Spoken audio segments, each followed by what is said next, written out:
If you're bored with just simply running your usual run, you might want to consider doing something different and getting off the beaten track. And I'm going to talk a bit about that in this video. Now, trail running, as it's often called, is becoming increasingly popular. And it means running through woods, forests, mountains and open country. And in the UK and Ireland it's often called fell running. And basically it means you're running where most people hike. The amount of organised trail races has grown over the past few years all over the world, and it's now well into the hundreds in North America alone. And runners often cite less impact stress compared to road running, as well as the challenging landscape and being in a non-urban environment. And these are some of the primary reasons that people give for enjoying trail running. And this move to nature is also reflected in a large increase in competitors at non-traditional or off-road triathlons. And of course, you have the adventure racing and this sort of thing. And this has been growing and growing over the past few years. But before you hit the trail and run, there are a few things that you need to do to make sure that it's a safe, enjoyable experience. And the first thing, and I would say the golden rule, is don't go trail running alone. Because that way someone can raise the alarm if you get injured. Now, if you do decide to run alone, and like I say, it's not recommended, but if you do, you should make sure that someone else knows your intended route, and you should let them know when you get home. When you're running the trail, you should bring a map, a compass, cell phone, and a whistle. And if you do a lot of trail running, then you should consider investing in a wearable GPS. You can get some that look a bit like a watch. And the reason for this is mobile coverage, cell phone coverage can be patchy in remote areas, and a GPS app on your smartphone may not work. Something else that you should do is you should think in time, not in distance. So unless you're running in a circular route, you're going to need twice the time. You're going to need to run to where you plan on running to, and then you're going to have to run back to your car or back to the place that you're staying. So you do need to take that into account. And of course, difficult terrain can really slow you down. So what you should do is to run for half the time that you've set yourself.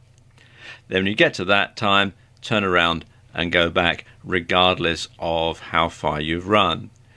Now, if most of your run is going to be downhill when you're going out, bear in mind it's going to take you longer to run back, so you should perhaps turn round about 1/3 of your time that you've set yourself. So you run for 1/3 of your time downhill, then you know you're going to have to turn around and it's going to take you more time to go back because you're mostly uphill. So you do have to factor all this in.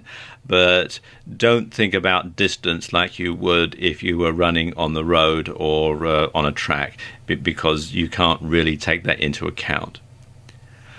Something else that you should do is to check the weather forecast ahead of time before you set out on your run. And this is particularly important in mountain areas because the weather can really change quickly. So make sure you know what's expected. And if bad weather is forecast, then cancel your run or just do a short run so that you can be somewhere safe when the rain or snow or fog, etc. closes in. You also need to be aware of wildlife. You know, there's lots of hazards out there in the woods. Bears, snakes, mountain lions, wolves, wild boar, etc.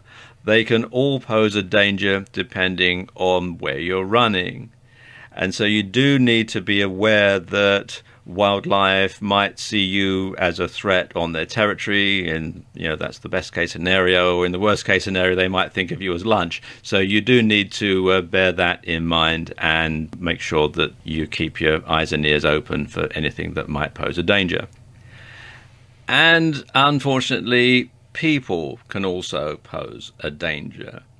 And this is particularly true if you're running on the edge of an urban area, say. So you need to make sure that you do have some means of protecting yourself. Women in particular should carry mace or pepper spray for protection. Something else that you should do is to wear bright colours in hunting season. If you're in an area where you know there's going to be hunting, you want to make sure that you stand out so that some trigger-happy hunter doesn't think of you as a deer or something and find out only too late. So when you're out there, call out to others so that hunters know where you are, and also so that other people you meet don't think of you as a threat, because after all, whereas other people might be a threat to you, some people might consider you a threat to them, so you want to make sure that you're a friend and not a foe. It's very important that you wear the correct footwear. Running shoes for trail running have a rugged sole for better grip, and they are much more robust than the sort of running shoes that you would get for running in your local park or for just going for a jog around the block. And you should also make sure that your shoes are waterproof so that you're protected when you run through the mud and so on. You also need to make sure that you have enough water so that you can stay hydrated. And this is particularly important if you're running in the summertime. Now, water from mountain streams may not be potable, it may not be drinkable, it may have all sorts of things in it that could make you sick. So you do need to have some fresh water, and not just for drinking, but also if you fall and cut yourself or graze yourself, you'll want to be able to wash the wound and get all the mud and stuff out of it before you put on a dressing. So you would need to make sure that you do have enough water for that purpose as well. You should also carry a first aid kit. You can carry a small first aid kit that's got things like bandages and sticking plasters and that sort of thing in, just to be able to dress any wounds that you might get while you're out there in the woods. And you can get a small one that can fit into a pouch or a bum bag or something like that. And you should also feed up before you go and carry energy bars even on short runs, because you never know when the weather might close in and your run might take you longer than you think. So you need to make sure that you do have enough energy, so you need to have food as well as water. Now, when you start trail running, you should start on easy, short trails and then build yourself up to the more challenging ones.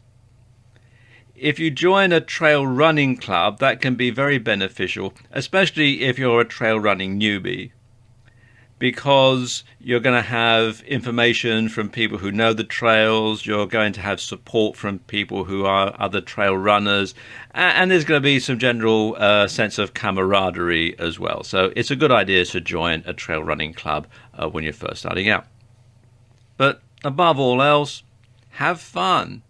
Trail running is a fantastic way to enjoy spending time in the great outdoors.